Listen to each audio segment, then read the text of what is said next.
दोस्तों, लाइफ बहुत ज़्यादा तेज़ हो गई है, भागदौड़ भरी ज़िंदगी हो गई है। और आज की जो सबसे बड़ी समस्या है कि अपने लिए समय नहीं है।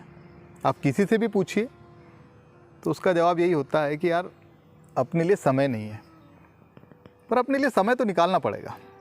सभी के पास 24 घंटे, सभी अपनी ज़िंदगी में जो जिम्मेदारियां हैं उनका निर्वहन कर रहे हैं, सब व्यवस्थित है। पर एक ही चीज़ की कमी है कि अपने लिए समय नहीं है। अपने लिए समय निकालना पड़ेगा। कुछ लोग समय निकालते हैं, वो अपनी दैनिक दिनचर्या से हट के काम करते हैं। दोस्तों के साथ बैठते हैं, बच्चों के साथ खेलते हैं, परिवार को समय देते हैं, कुछ अलग हट के काम करके देखते हैं। बहुत ज़रूरी है। ये सारी चीज़ें हमारे माइंड को रिलैक्स करने के लिए बेहद ज़रूरी है। इसको करना चाहिए। लेकिन फिर भी सवाल ये उठता है कि इसमें अपने लिए समय कहाँ निकला, अपने लिए समय कहाँ से निकालें। अपने लिए समय निकालने का मतलब होता है कि आप अपने आप के साथ बैठें, आप अपना आत्मांकलन करें, आप अपने आप से क्वेश्चन आंसर करें। आप सही ट्रैक पर हैं, आप किस दिशा में जाना चाहते हैं, आप किस दिशा में जा रहे हैं। क्या आपकी दिनचर्या सही है?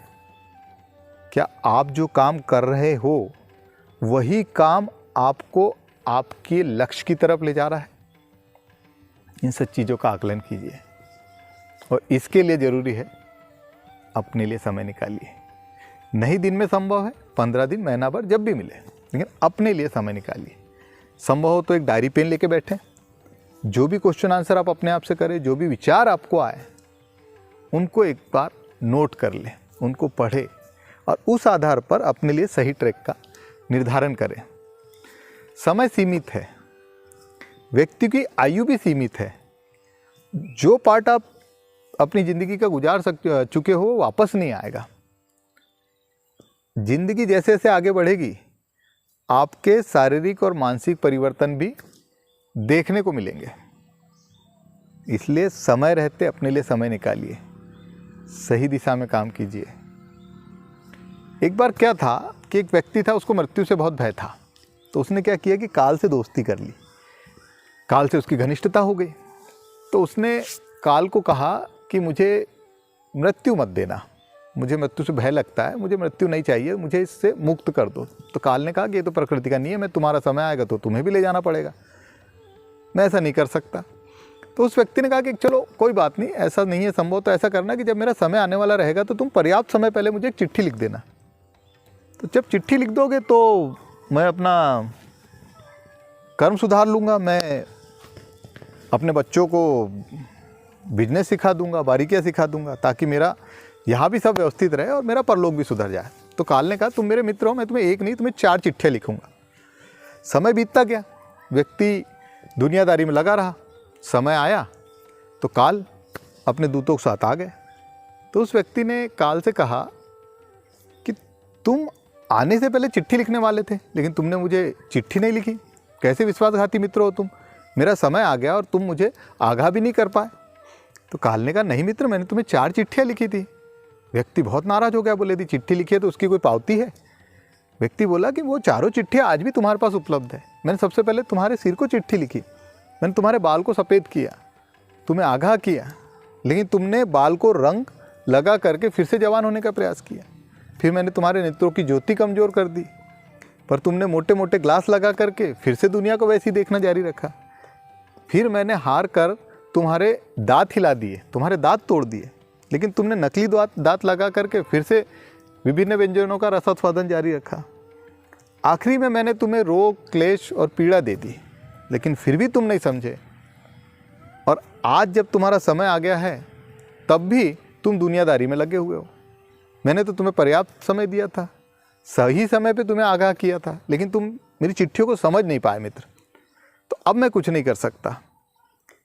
व्यक्ति को बहुत पश्चाताप हुआ। उसने कहा ठीक है, एक काम करो, कुछ प्रलोभन दे के देखता हूँ। तो उसने कहा कि मैं जो भी मेरे पास है धन दौलत ये सब ले लो और मुझे कुछ समय दे दो।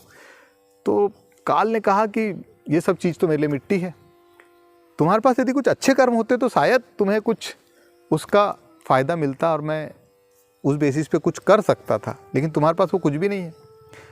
ये सब तो मिट्टी है। जैसे एक भिखारी की आत्मा जाती है वैसे तुम्हारी भी जाएगी, इसलिए कुछ नहीं किया जा सकता। वो व्यक्ति रोता बिलखता रहा लेकिन कुछ नहीं हो पाया। दोस्तों, जिंदगी में मृत्यु अटल सत्य है। हम उसको सोच सोच के भी ज़िंदगी जिएंगे तो कभी ज़िंदगी का आनंद नहीं ले पाएंगे। इसलिए हर दिन को पूरी ईमानदारी के साथ, पूरे आनंद के साथ और पूरी परिपक्वता के साथ जीना सीखिए। लोगों को समय दीजिए, काम को समय दीजिए, जिम्मेदारियों का निर्वहन कीजिए, लेकिन उसके साथ साथ अपने लिए समय निकालिए। क्योंकि अपने लिए यदि समय नहीं निकाला तो आप किस दिशा में जा रहे हो ये बताने वाला कोई नहीं है। आप अपनी कमियां खूबियां दूसरों से पूछ सकते हो, लेकिन उसमें सच्चाई कितनी है ये आकलन आपको करना पड़ेगा। और आकलन कैसे कर पाओगे? जो अपने लिए समय निकालेंगे। तो अपने लिए समय निकालिए, प्रकृति के साथ बैठिए, कहीं एकांत में चले जाइए, शांत भाव से प्रकृति को निहारिए। प्रकृति ने हमें बहुत सारी चीज़ें दी है। प्रकृति ने हर छोटे से छोटे और बड़े से बड़े जीव के जीवन निर्वहन की व्यवस्था करके रखी है। हम बदले में प्रकृति को क्या दे सकते हैं ये सोचिए। प्रकृति का आनंद लीजिए। प्रकृति को और बेहतर कैसे किया जा सकता है, इसका रक्षण कैसे किया जा सकता है ये सोचिए। दुनिया में हर व्यक्ति कुछ न कुछ बेहतरीन काम करना चाहता है। हर व्यक्ति चाहता है कि जब वो इस दुनिया को अलविदा कहे तो उसको उसके अच्छे कर्मों से याद किया जाए। उसके लिए समय निकालिए, उसके लिए अपना आत्मांकलन कीजिए। किस ट्रैक पर जाना चाहते हैं, किस ट्रैक पर है, उसका आकलन कीजिए। जब सही दिशा निर्देश आप अपने आप से लोगे तो आपका आत्मांकलन आपको बताएगा कि आपको किस दिशा में जाना है। सही जा रहे हैं, बढ़ते जाएंगे। गलत जा रहे हैं, यू टर्न ले लेंगे। समय अपनी गति से चल रहा है, इसलिए संभल जाइए। आत्माकलन के लिए समय निकालिए। 1 घंटा अपने आप को दीजिए, फिर देखिए दुनिया में कैसे बेहतरी लाते हैं और जीवन का भी कैसा बेहतरीन आनंद लेते हैं। यही तो है मैकेनिक्स ऑफ लाइफ।